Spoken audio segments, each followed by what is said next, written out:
જય ગૌ માતા, જય સ્વામિનારાયણ સહજાનંદ પ્રાકૃતિક ફાર્મ મંથલી। આજે મિત્રો આપણે આપણા ફાર્મની અંદર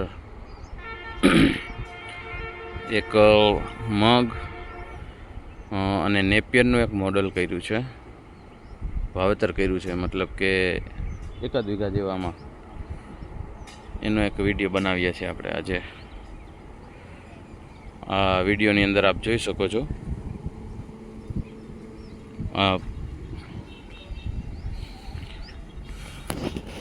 15 દિવસના મગ છે અને આજે ઉગ્યા પછી ઉગવાનું મતલબ પિયત આપણે આપ્યું હોય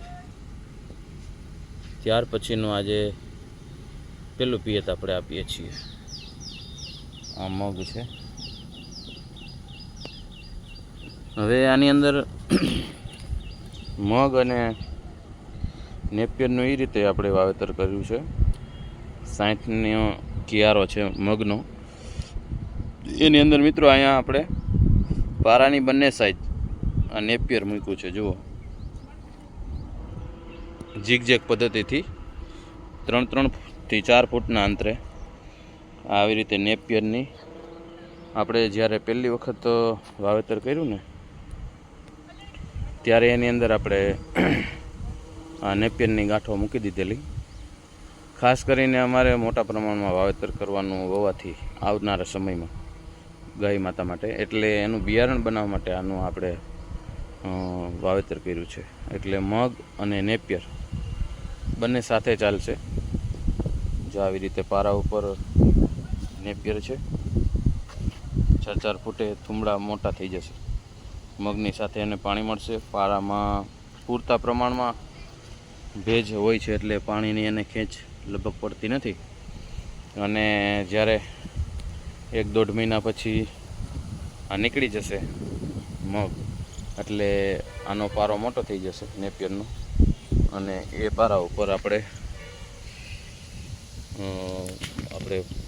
શું કહેવાય લાઈનથી આ બાજુમાં પછી એનું પિયત આપવામાં આવશે। મગ નીકળી જશે ને આખું નેપિયરનું આ ખેતર થઈ જશે। આવું એક વાવેતર કર્યું છે। સાથે સાથે આવી જ રીતે શેરડી પણ છે। મગ અને શેરડીનું કોમ્બિનેશન કર્યું છે અને ખૂબ સારા મગ છે અત્યારે કન્ડિશન। આ મગની અંદર મિત્રો અત્યાર સુધી આપણે એક પણ સ્પ્રે કર્યો નથી કોઈ પણ પ્રકારનો। આજે પહેલી વખત ગ્રીન કમાન્ડો ગ્રુપ એમના દ્વારા જે 10 પરણી અર્ક બનાવવામાં આવ્યો છે એનું આની અંદર આપણે છંટકાવ કર્યો છે। આ મગની કન્ડિશન અત્યારે આપ જોઈ શકો છો, આવી રીતના મગ છે। તો આવનારા સમયમાં 10 પરણી કેવું રિઝલ્ટ આપે છે ઉનાળાની ગરમીમાં થ્રિપ્સની સામે, એની એક ટ્રાયલ માટે પણ આપણે 10 પરણીનો યુઝ કર્યો છે। સ્પ્રે કરી આજે જ અને આ પિયત ચાલુ કરવામાં આવ્યું છે। ખૂબ સારા મગ છે।